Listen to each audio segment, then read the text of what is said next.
Suvarna Bhagini, you can start chanting Hari Om. Namaskaram. Namaskaram. Shloka is not displayed.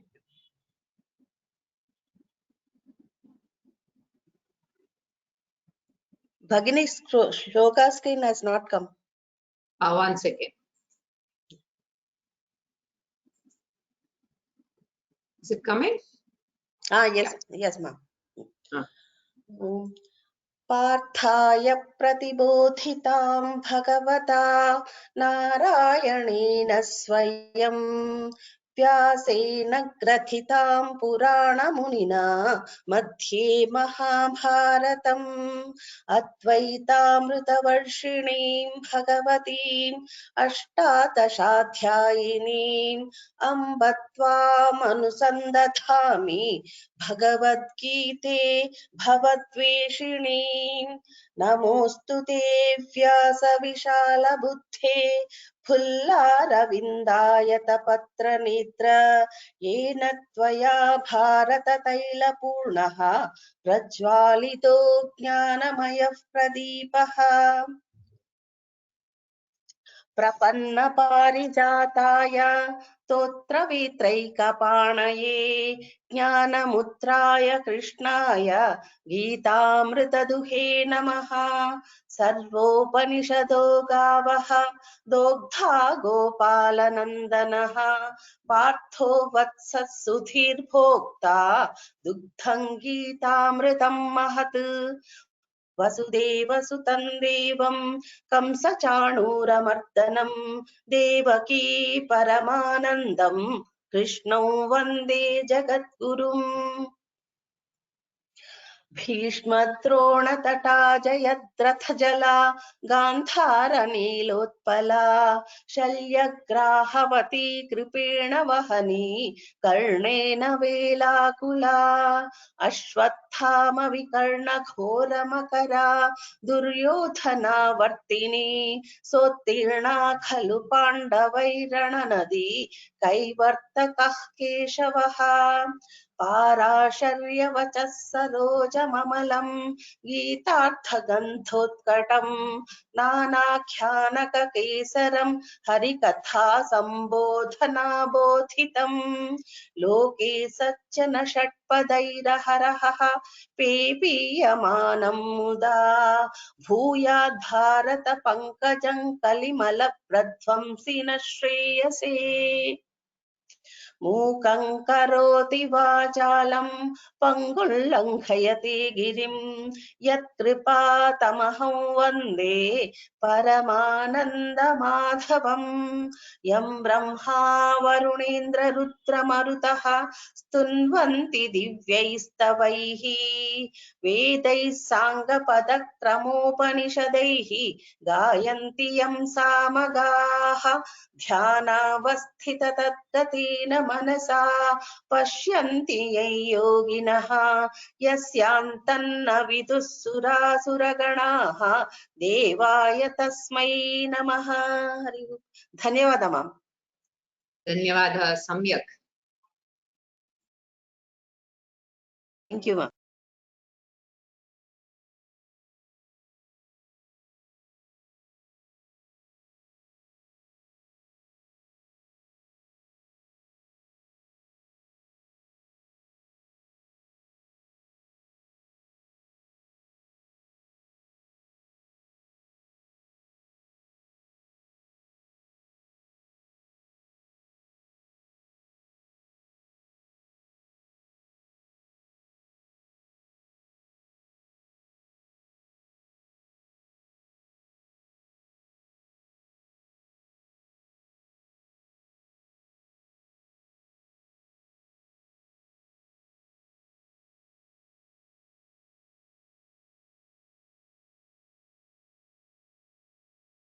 Suvarna Bhagini, would you be able to repeat after me certain shlokas that I'm introducing today? There are some 4 shlokas which I'm going to introduce at the very beginning. Would you be able to do the anucharanam for me?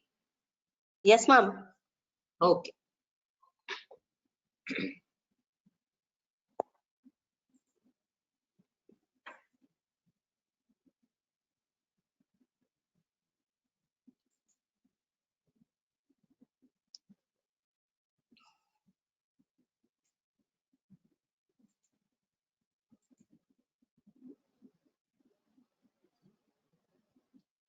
So today, before we start the class, I thought it is very appropriate to start chanting a few dhyana shlokas, which are for the Shastra study.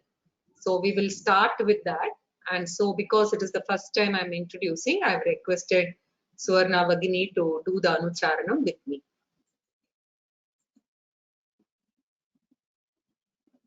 Can you see Bhagini on the screen? Yes, ma'am. Okay.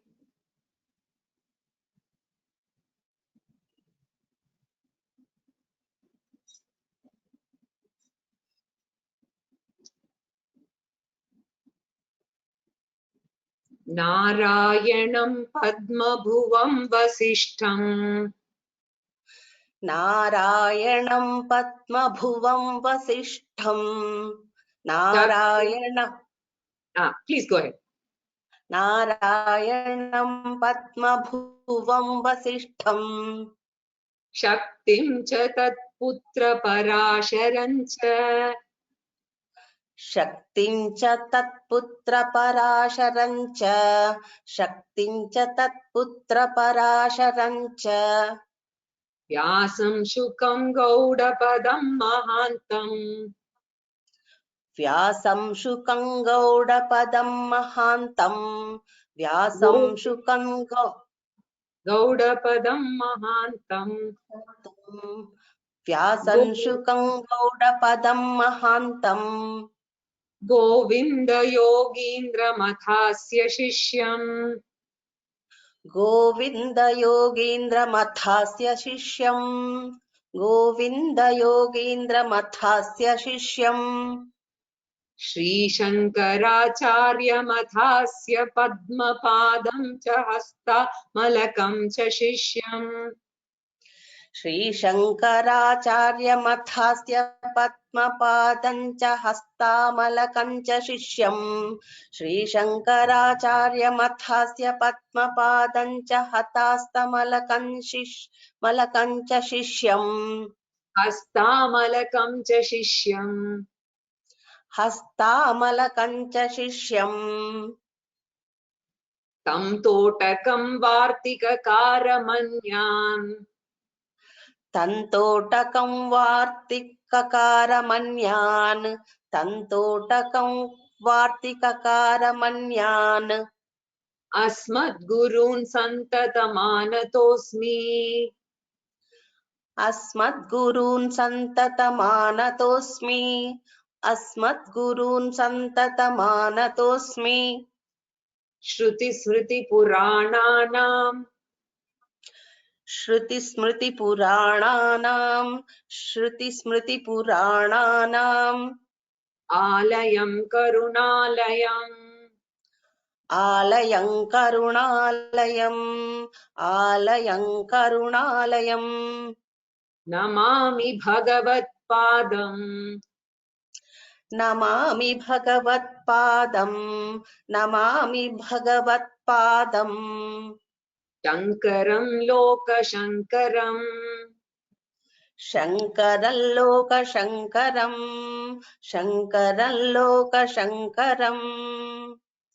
शङ्करं शङ्कराचार्यम् शङ्कराचार्यम् केशवं बादरायणम् केशवं बादरायणम् सूत्रभाष्यकृतौ वन्दे सूत्रभाष्यकृतौ वन्दे भगवन्तौ पुनः पुनः भगवन्तौ पुनः ईश्वरो गुरुरात्मेति ईश्वरो गुरुरात्मेति मूर्तिभेदविभागिने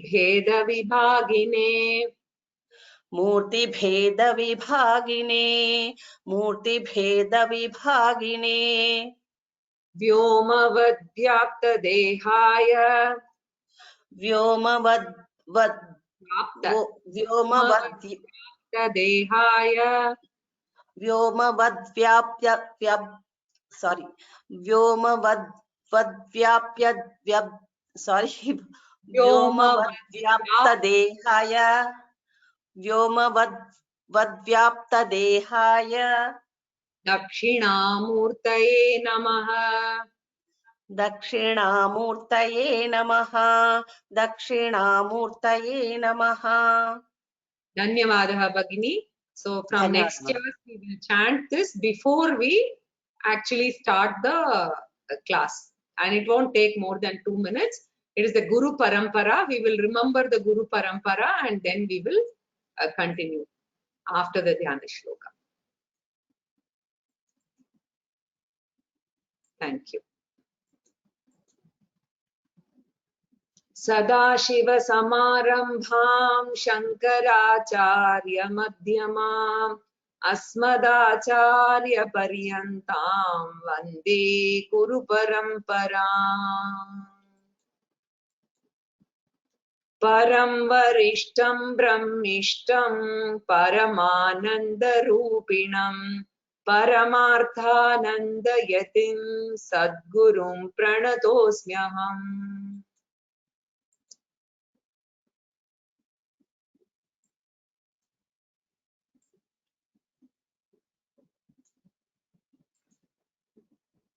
So, as the title of the 16th chapter indicates, the chapter is going to talk about, we saw Daivi Sampat and Asuri Sampat. Daivi Sampat meaning those divine virtues or values which will help a person go towards spiritual growth. And Asuri Sampat is a set of materialistic values which serve as an obstacle to spiritual growth. Of them, we saw Daivi Sampat, 26 values were mentioned in the first 3 verses. Now, Asuri Sampat, Krishna briefly indicated in the 4th verse, and from the 7th verse onwards, Krishna is going to elaborate them.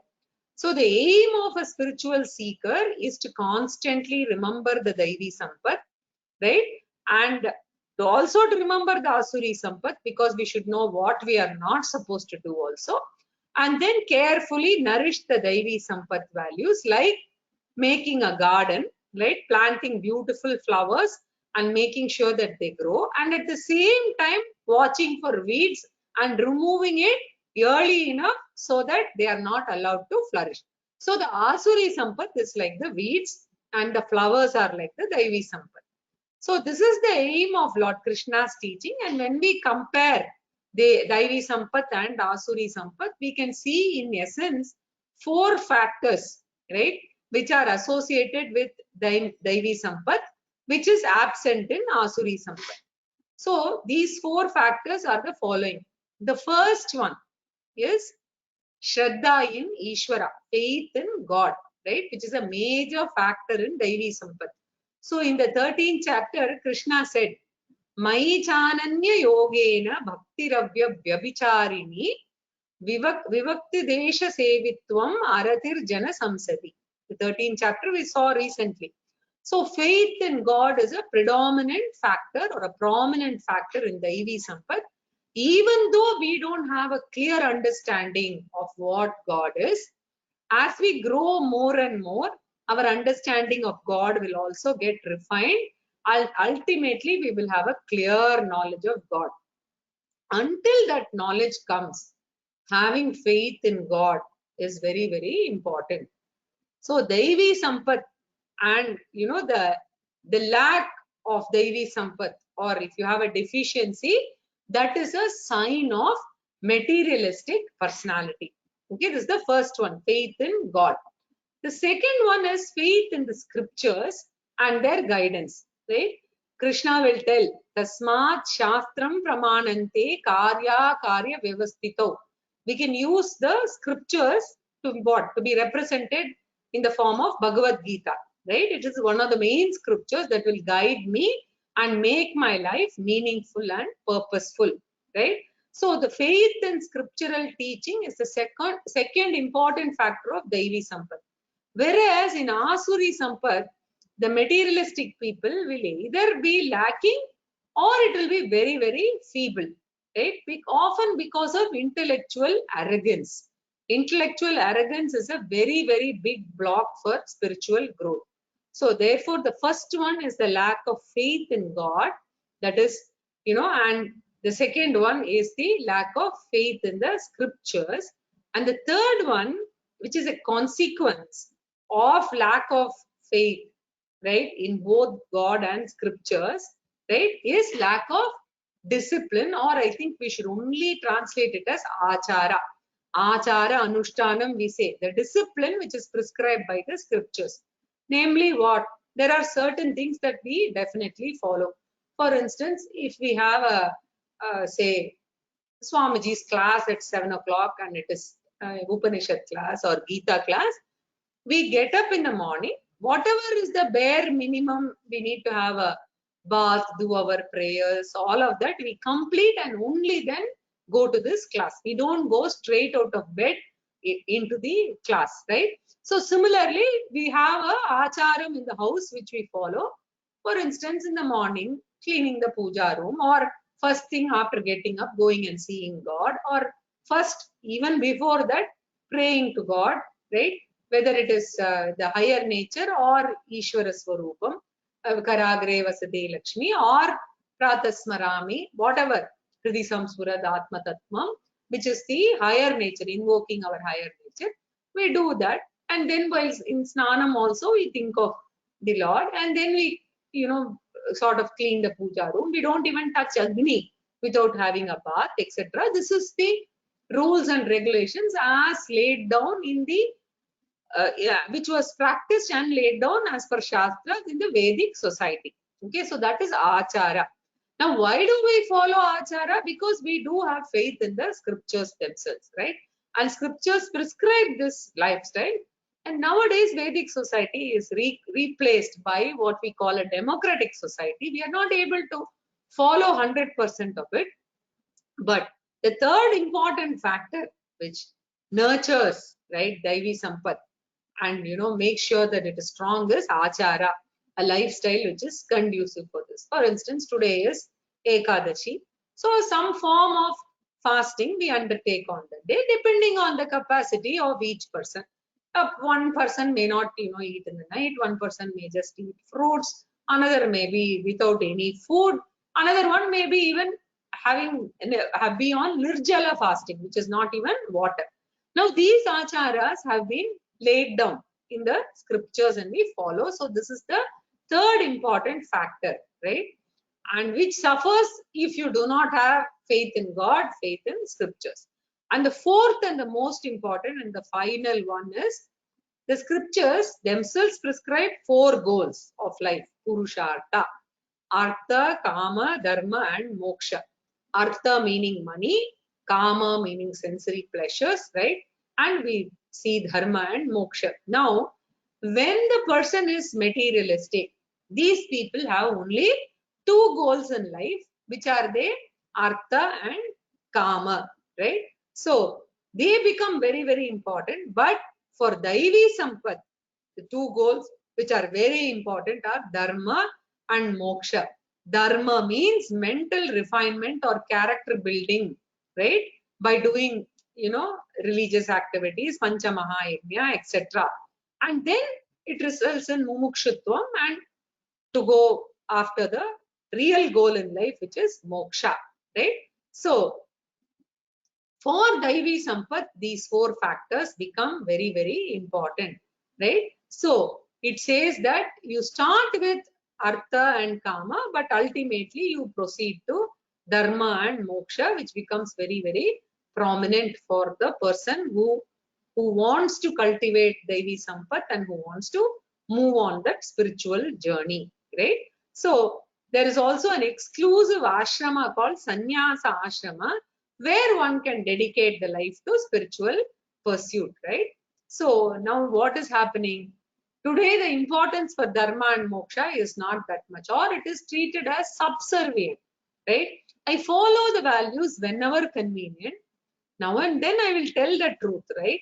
But when it is not workable, we don't mind compromising, right? So that is a materialistic human being, right? And when we see the current society, we actually wonder how Krishna knew that the society will be this bad in these 20th, 21st centuries, right? So the graphic description of a materialistic society, Krishna is going to commence, right? The people of materialistic values. So that is the description from verse number 7 to 21. And verse 6 is an introduction to this portion, right? So let's enter the teaching.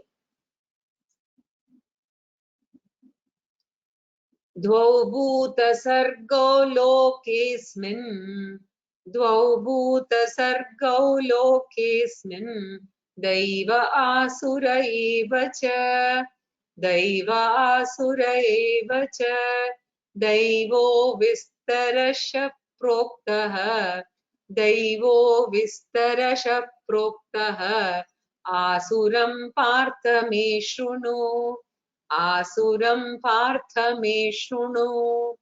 So this is the introduction to the next topic of Asuri Sampat. Here Krishna says the entire humanity can be broadly classified into two groups. Bhuta Sarga, basically the created living beings. We're not talking about the plants and animal kingdoms. Bhuta Sarga here particularly refers only to the created human beings. Bhuta Sarga means created living beings, and here human beings, right? Because why animals and others we are not talking here, because they do not have a free will to develop new virtues, right? They are not going to attend Gita class, right? So if there are mosquitoes, they are not, in the room, they are not here to listen to the class. They are here because instinctively they need to get blood out of human beings, right? So they do not act as per free will, right? So therefore, even though created being Krishna means here as Bhuta Sarga, he is specifically referring to created human being.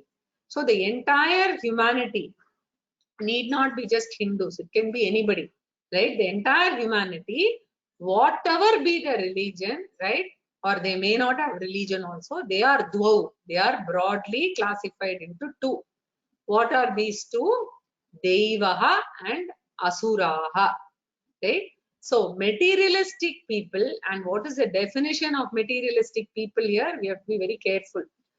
Those who give importance to wealth and entertainment or pleasures as compared to dharma and moksha. When they have to choose between wealth and value, they will compromise the values for the sake of wealth. Whereas a person of values will give the necessary importance to wealth because wealth is required for living. Lakshmi Devi is required, but they will never vote for wealth at the cost of dharma. Therefore, the one who compromises with dharma for the sake of wealth and pleasure is called a materialistic person.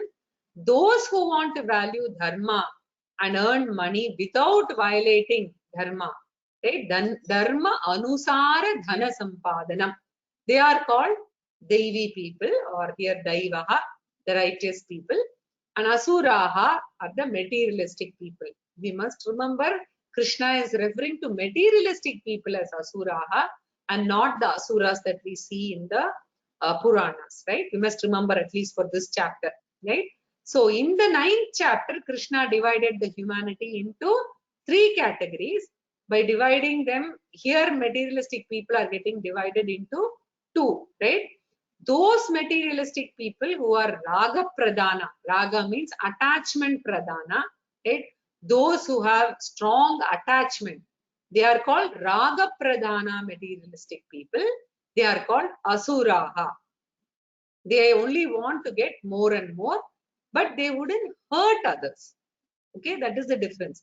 So Raga Pradana materialistic people are referred to as Asuraha. They will earn more and more, but they will not hurt others. There is a second group of materialistic people who are Dvesha Pradana people, materialistic people, right? Which means for the sake of amassing wealth, they don't mind destroying others. Whoever is an obstacle, right, in the way, they will get rid of them, right?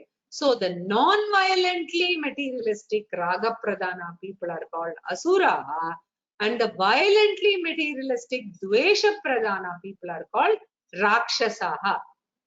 Here Asuraha, in this verse, Asuraha refers to Asuraha and Rakshasaha, right? As Daiva Asura Evacha, right? So Daivo Vistarasha Prokta, right? So we've already talked about Daivi Sampat, 26 virtues in the first 3 verses, and only Asuri Sampat, Krishna says, I have not elaborated. I have only hinted in the 4th verse. I am going to elaborate hereafter. Therefore, he says, Asuram me shrunu, right? May you listen to me, which is elaborated from the next 7th verse onwards up to the 21st verse. So I am going to elaborate, may you listen to, right? So that is what Krishna is saying, right? Continuing. Pravrittim cha nivrittim cha, pravrittim cha nivrittim cha, janana vidurasuraha, janana vidurasuraha, na shauchannapi chacharaha, na shauchannapi chacharaha, na satyam teshu vidyate. Na satyam teshu vidyate. So the first basic trait of a materialistic person is ignorance of right and wrong or not respecting dharma and adharma. So what is appropriate and inappropriate? Not having consideration for others or utter selfishness is the first trait. So Lord Krishna says, Asuraha janaha. People committed to money and pleasure. Naviduhu, do not know. Pravritti means what is to be done. Nivrittihi means what is not to be done. And if I have to know what is right and wrong, the scriptures give us a general rule to find out right and wrong. Very useful, which anybody can apply. Okay. So it is called conscience-based values. Our own conscience will tell what is right and wrong based on one principle, and that is what I don't want others to do, right? So basically, whatever I don't want others to do to me, I should not do to others, right? For instance, I go and ask, right, somewhere on the street, I'm asking for some information on, where is this road, right? Now, if I know the way, then I stand and I give them the directions correctly. Or if I don't know, I say, I don't know, right? Please ask somebody else, right? Instead, if I tell, oh, you go exactly in the opposite direction, right? When I don't know, right? Would you like somebody to do that to you? You wouldn't like somebody to do that to you. So therefore, we don't do that to others. Simple, conscience-based values, right? So I want others to tell the truth. Therefore, I also should follow Satyam. Satyam Vada, right? So if I expect everybody to tell the truth, it means that should be a value for me, so that I don't have double standards, right? So that is the fundamental problem with people, right? With the Asuri people. Pravritim, what is right, and Nivritim, what is wrong, right? And in fact, Swamiji gives this very beautiful example or anecdote. Even a thief, right? He knows that thieving is the wrong thing. Why? Because whatever money he steals, right? What does he not want to happen? He has stolen money from somebody else, right? What would he expect not to happen? He would expect that somebody else should not steal his money, right? So he knows, right, that stealing is not correct. It is not, he knows that it is not ignorance of dharma, but selfishness, which is so powerful.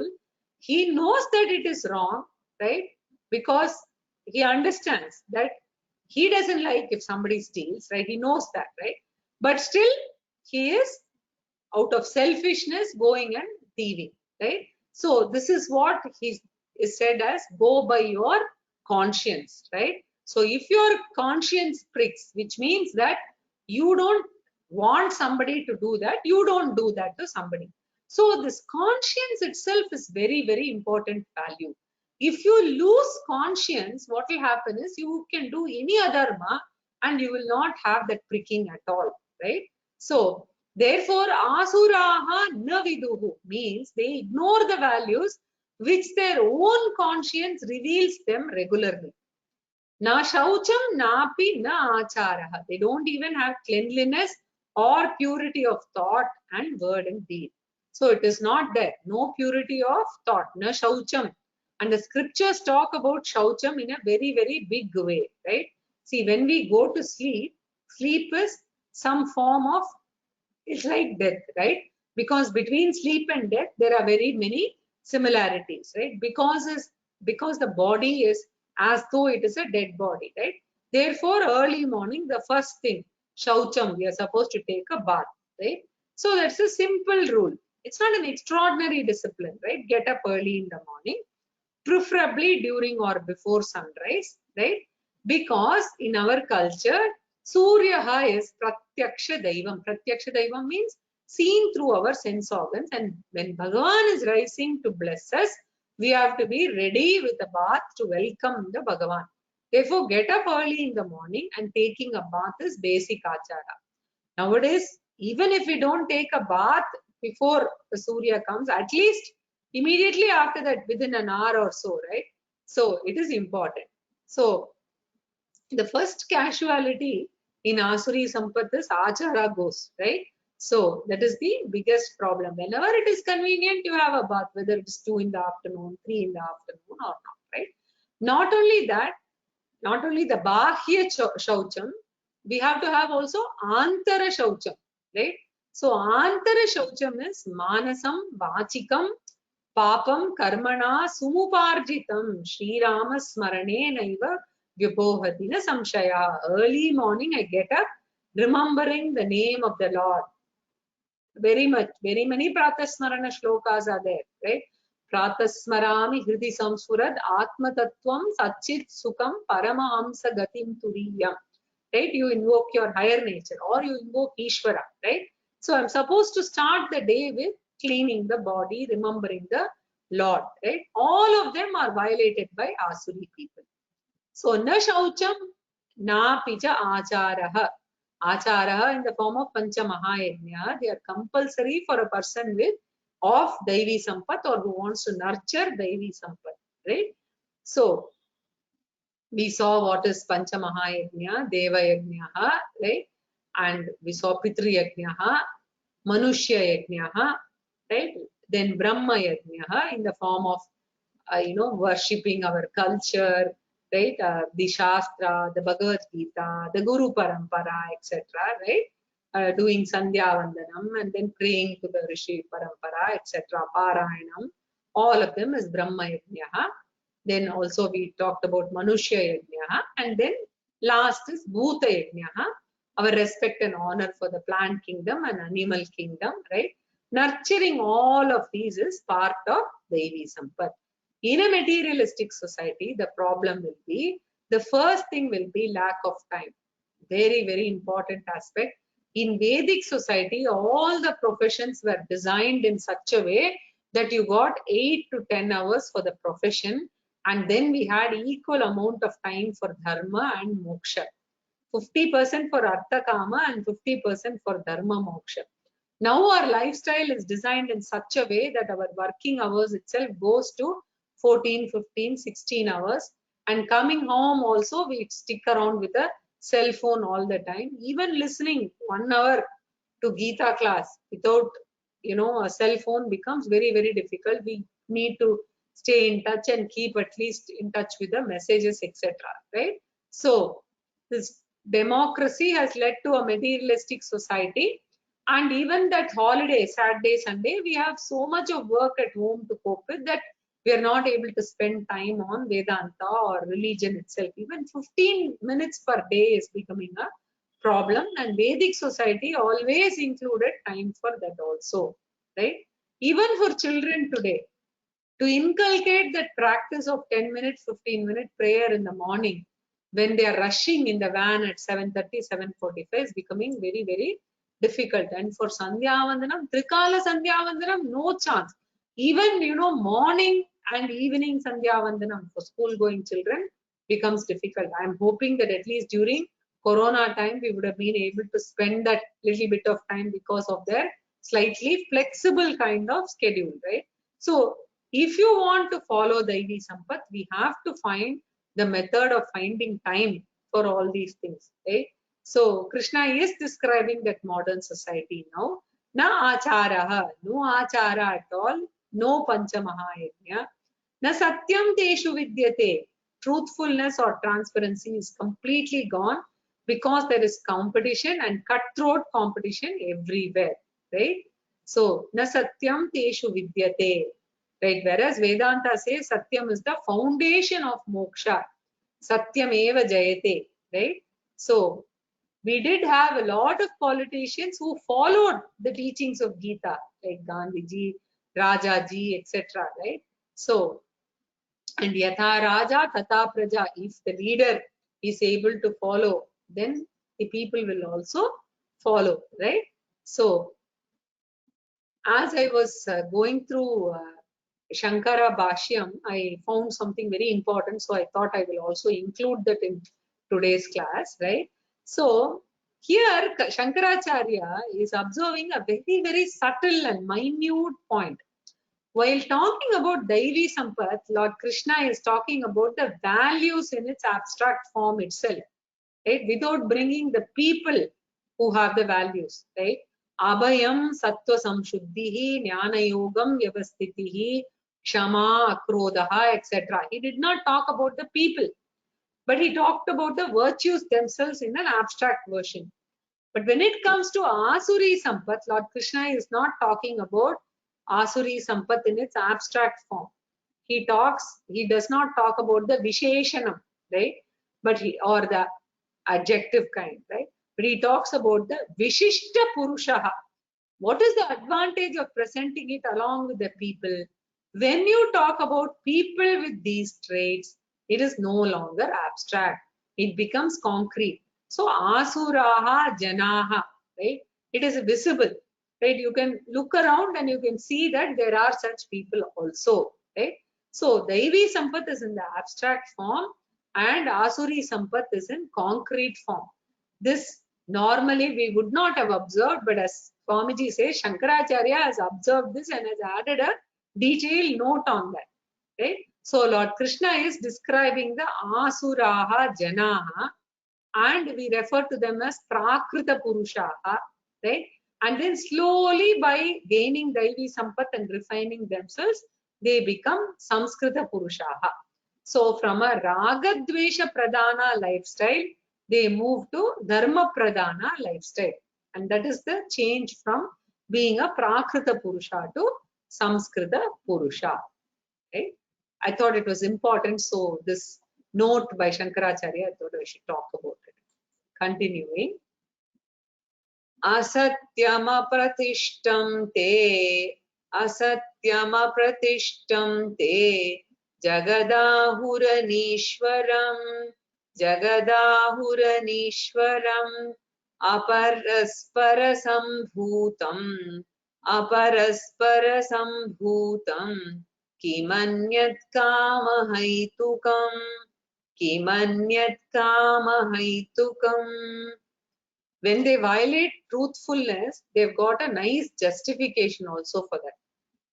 The justification is everybody is following untruth only. So when the whole society is violating the truth, I alone am going to follow the truth. I will not be able to survive. Therefore, if I have to survive, I should also join the majority, and therefore they give it as an excuse. You would observe this at the traffic signal, right? In India, especially before it turns red or even after it turns red, for 30 seconds, some few people will continue to go. So if there is one person who is trying to follow, right, and does not want to move, what happens is there are people honking from behind, right? So should I follow the dharma or should I not, right? So this is a constant conflict that is happening, right? Everyone tells what, let others follow, then I will follow. Then nobody can follow. Therefore, they say, Jagat asatyam iti ahuhu. world is dishonest, right? And they say the whole society is not following truth. Why should I alone follow and suffer? Therefore, I don't believe in that. It becomes their excuse. What about dharma? Veda says dharma, the values are the most important things that which will sustain the society. Without values, there will be enmity and hatred and destruction only. A society can't survive without values. And therefore, in Vedic tradition, values were called dharma.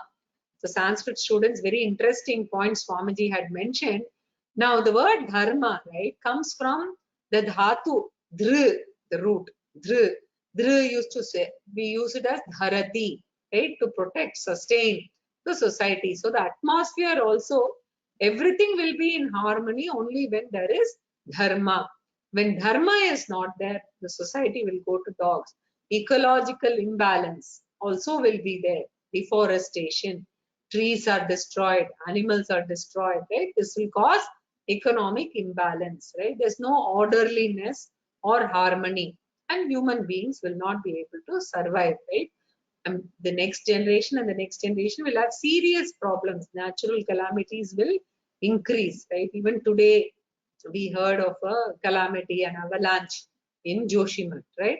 So therefore, Veda says dharma or the values will sustain the society.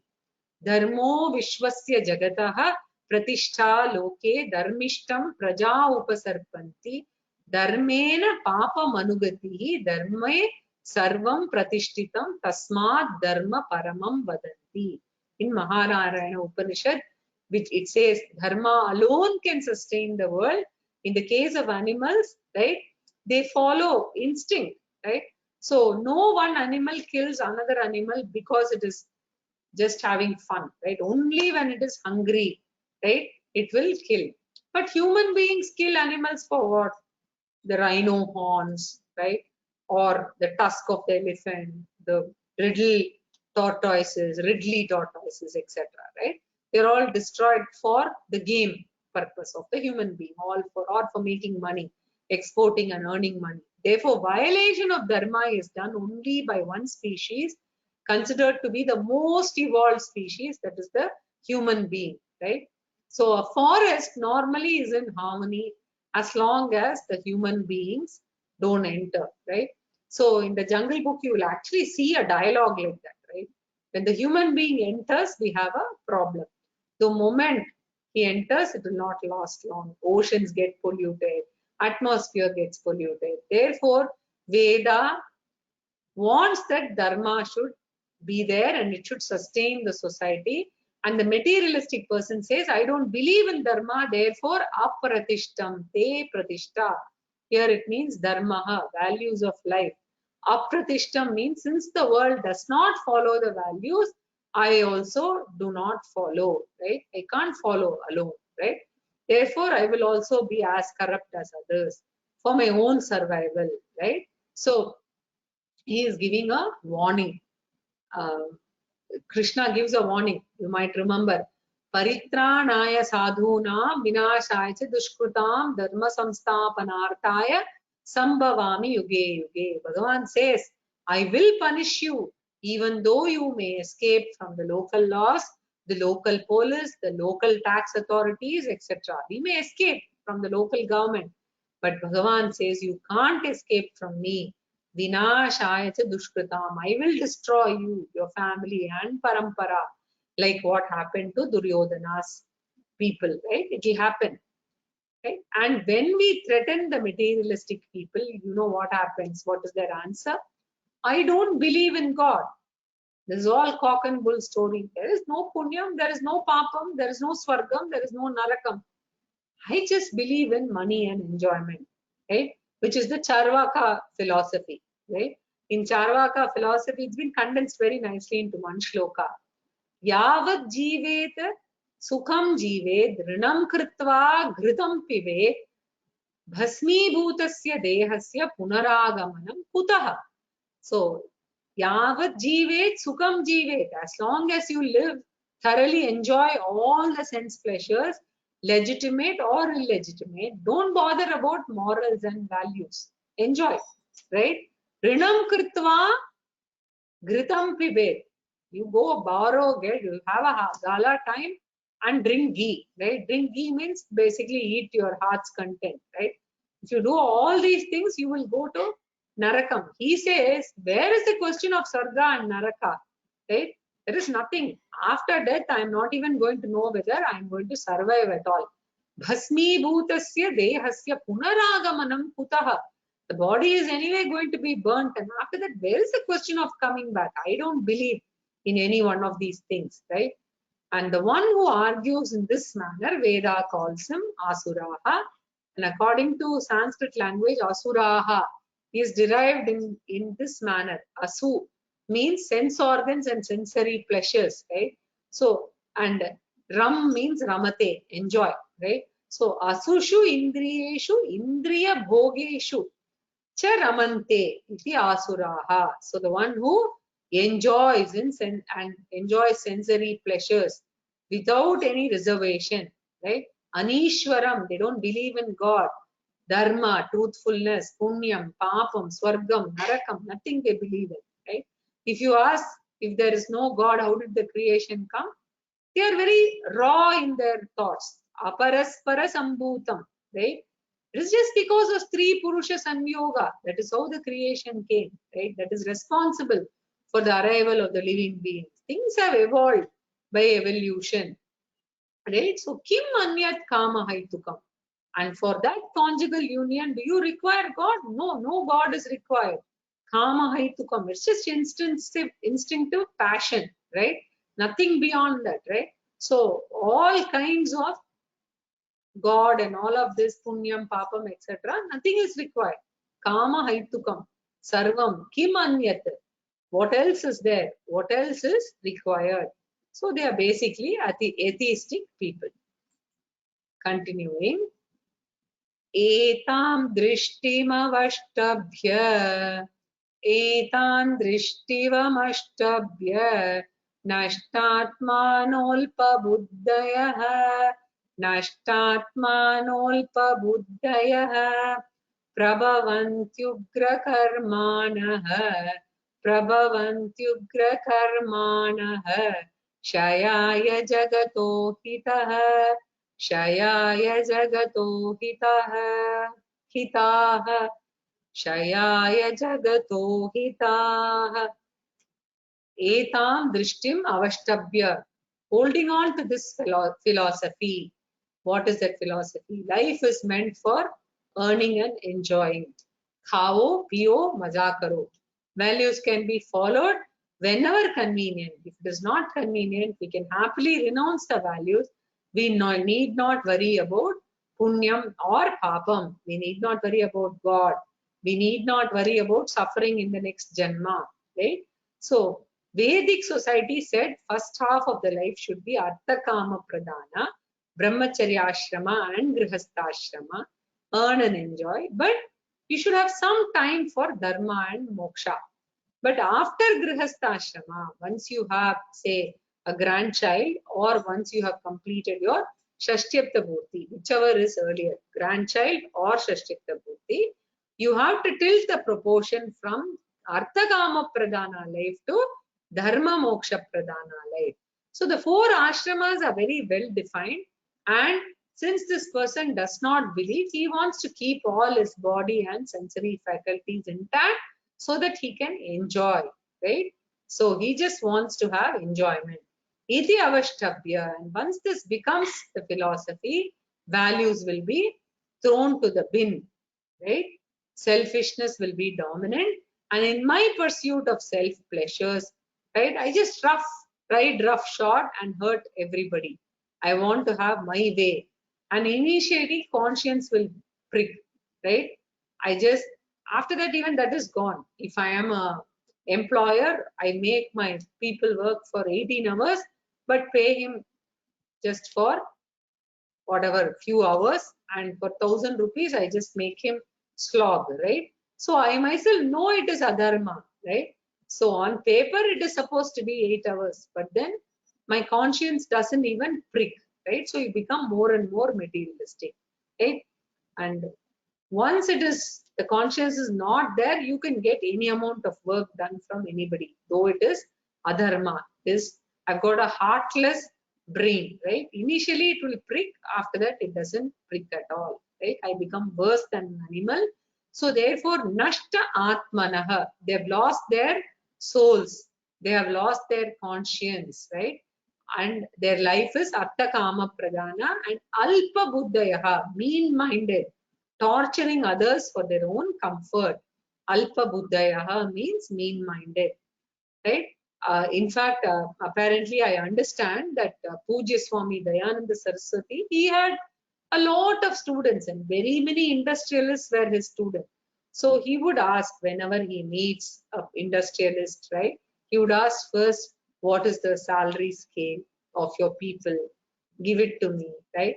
And then he would see it and he would take the liberty of saying, no, you go back and you either double the salary or increase it, because you should not. If their heart bleeds, right, that curse that comes from the employees will never allow you to enjoy your money, right? You will be rich, but most of the time in hospital, right, paying the money to doctors only. Therefore, selfishness should not make me do such an act which is against my consciousness. But these people, asuraha, do these kind of things, right? Prabhavan yugra karmanaha, brutal, heartless, mindless, squeezing the other people to serve them. They become people of cruel activities, and jagataha shayaya, such people, when they become more and more, the entire humanity will come to destruction in due course. Jagataha kshayaya, they destroy the society, and jagataha ahitaha, they are enemies of the world. They are not only haters, they are also enemies to the humanity, but they are enemies of the world. And when such people increase, Bhagavan has to come down and through Paritranaya Sadhunam implement some drastic actions. One of the Rakshasas, who's called Hiranyakashipu, right? You know, right? That Hiranyakashipu, the meaning is one who uses a golden cot for his sleep, basically representing pleasure all the time, right? You know what Bhagavan did finally when Prahlada called him, right? Continuing. Kamamashritya dushpuram, Kamamashritya dushpuram, Dhambamanamadanditaha, Dhambamanamadanditaha, Mohad grihitva sadgrahan, Mohad grihitva sadgrahan, Pravartanteshu chivrataha, Pravartanteshu chivrataha. Worldly desires can never be satisfied, right? The mind will never naturally say enough. The more you feed the desire, the more strong it grows. It is like adding fuel to fire. So in Manusmriti, it is said, Najatu kamaha kamanam upabhogena shamyati havisha krishna vartnena bhuya eva vivattate. When you fulfill the desire, the mind will never say enough. It will ask for more and more, like adding fuel to the fire. Fire will only grow, right, and ask for more fuel until it becomes a forest fire consuming everything. Thus, Kama can never be satiated, and these people don't accept it. They keep on expanding their empire, sometimes siphoning bank money into one's own account, etc. So if you read the newspaper, you see, right? Therefore, so many banks are looted, accounts are fudged, etc. Kamam ashritya dushpuram. Dushpuram means insatiable, right? So there is a shloka, right? Nisvo vashti shatam shati dushashatam laksham sahasradhipaha laksheshaha shitipalatam shitipati shakreshatam vanchati. Right? When I don't have money, I will say just 100 rupees is enough, right? And mange shati dashashatam. Once the 100 comes, then he wants 1000. Then laksham sahasradhipa. From 1000, I want laksham. Laksheshaha shitipalatam. He wants to become a mini king of a small say municipality, right? Maybe an MLA or something. You can say MLA. Kshitipatische Chakreshatam Vanchati. The MLA wants a Chakreshatam. Chakreshaha means emperor. Chakreshaha. Chakreshaha Punarindratam, right? Wants to become Indraha. Surapatihi Brahmam Padam Vanchati. He wants to become Brahma, right? Finally. And then Brahma wants to become Vishnu. And Vishnu wants to become Shiva. Basically, it's a never-ending chain. Ashavadim Kogataha. So where is the end to the worldly desires? But these people don't understand, right? Dambamana Madan. They want to show their wealth through their ornaments, through their dress, through their car. Through all these, they want to showcase. Dambama and Mana. They think they are the most respectable people in the world. And Madanvitaha, arrogance, not respecting elders, not respecting parents, not respecting Mahatmas, not respecting sannyasis. All these are expression of mother or arrogance. Mohat grihitva asadgraha. Because of their delusion, they also take various resolves, and all their vows are nothing but I will acquire this and I will acquire that and I will finish all my competitors. All the vratas are deadly vows they take. All are in the form of himsa or violent vows. You will find the Rakshasas doing that in the Puranas, right?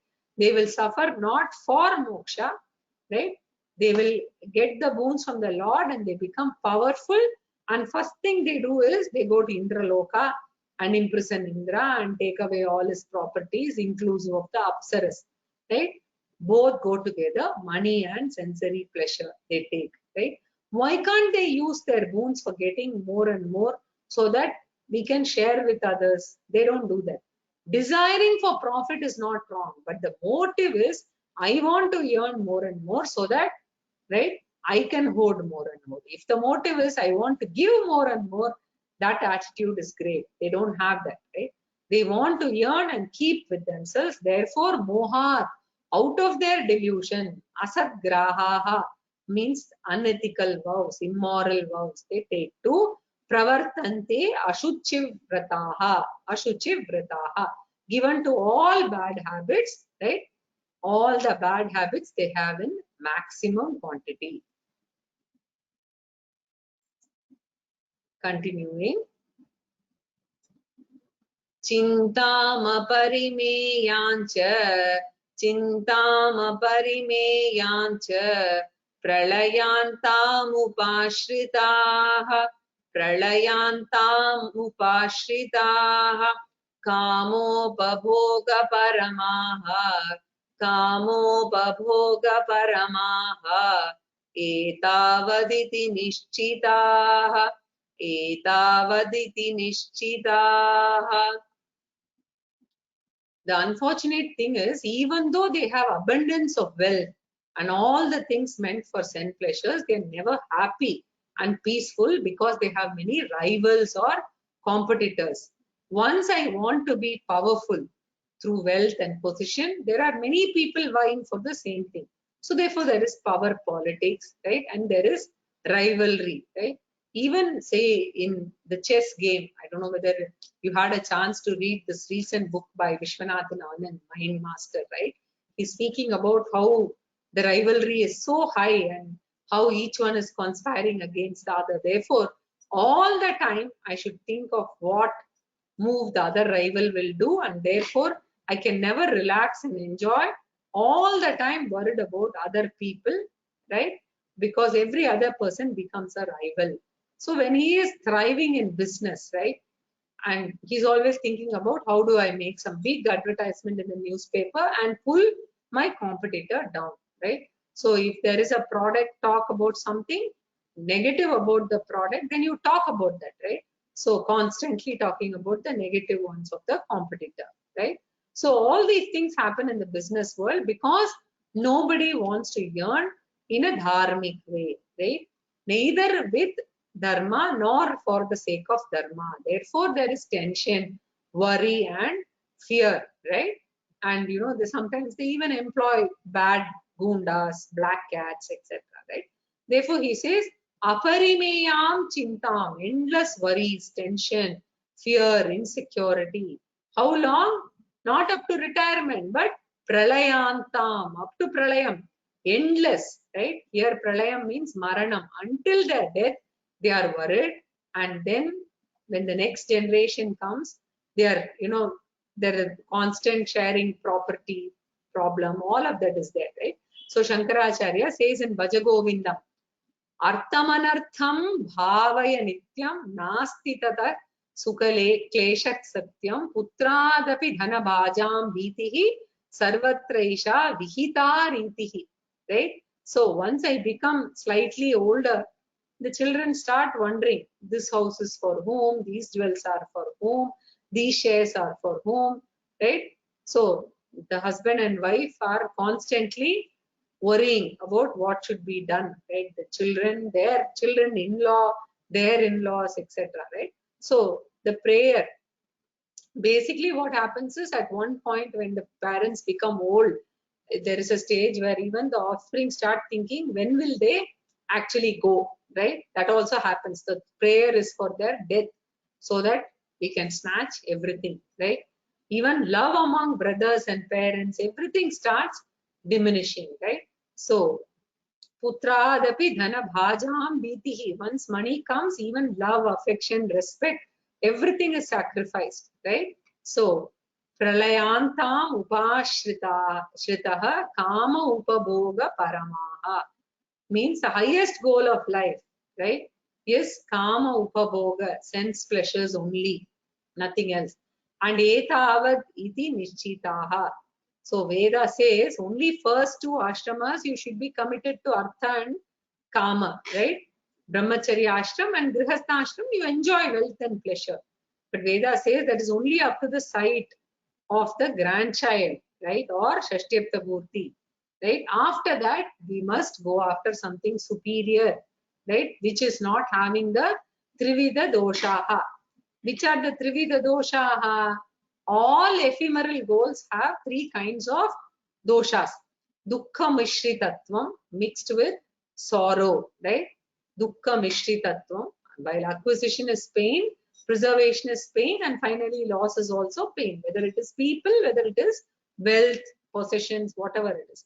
Atripti Karatvam is the second dosha. Whatever we accomplish, the mind never is feeling fulfilled. I'm only addicted to getting more and more of it, right? So, etavad iti nishchitaha. So, dukkha mishritatvam, atripti karatvam, and the third one is bandhakatvam. Once I get used to certain things, I get addicted to it, right? So, Veda repeatedly warns, use money, right? And even grihastha ashrama and sense pleasures to grow out of them, not to get stuck in them, right? Therefore, he says, etavat iti nishchita, right? So, otherwise, you are going to be repeatedly dying and being reborn. Kathopanishad says that, right? Ayam lokaha nasti parayiti mani punah punarvasham apadyatame, right? So you will be born again and again, right? So very, very important part. Krishna is explaining, taking the trouble to explaining not only what is Asuri Sampath, but at the same time how those people are, their traits, character, etc. Right? So we'll stop here and we'll continue with the 12th verse in the next class.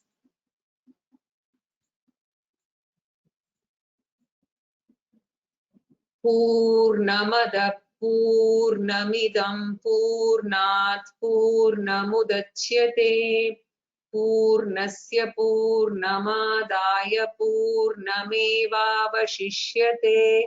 Om Shanti Shanti Shanti. Any questions? No questions. I don't see any hands also raised. Yeah. So I just wanted to mention that in this portion, each of the values, or whether it is Asuri Sampath, has been commented by Acharya and has been interpreted, in different ways. I'm trying to follow as much and bring in as much as possible. So the direct word, like for instance, last week, Shri itself would mean modesty, but Acharya's comments would give further details, right, about each one of them. So I'll try and bring it in whenever it is required and possible. So I think there are no questions. So we will meet next week.